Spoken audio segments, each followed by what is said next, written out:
We know that most parents work, are in training, and that their children primarily are enrolled in child care.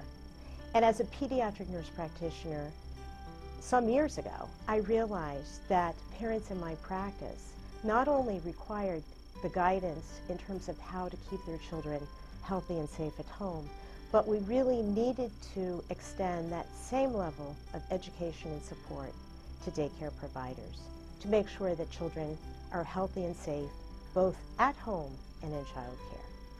We know that when parents choose child care, their most important concern is about health and safety, that there is careful diapering and hand washing to make sure that illness is not spread among the babies, that tiny toys and cleaning agents are out of the reach of toddlers, that playgrounds are safe. So in our study, we found that child care providers were doing a good job in some aspects of health and safety.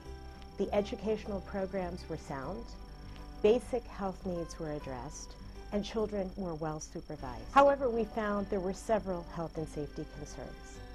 Playground hazards were a problem in almost half of the centers.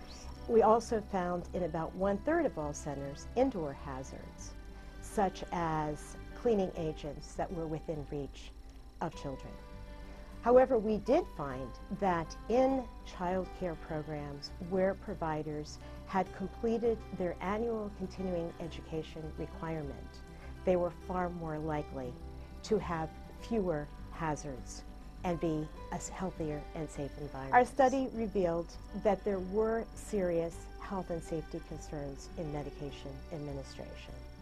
We found that many programs had medicines that were not in the original labeled container.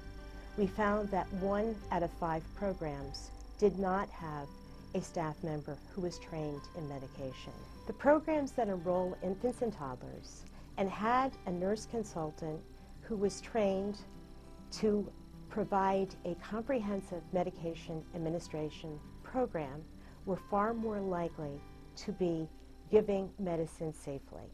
We believe that it is not only the training program, but the weekly visits of the nurse consultant. From a policy perspective, providing continuing education, a medication administration training program, and health consultation to programs not only promotes children's health and safety, and in fact their readiness to learn, but provides the essential support for parents so they can work.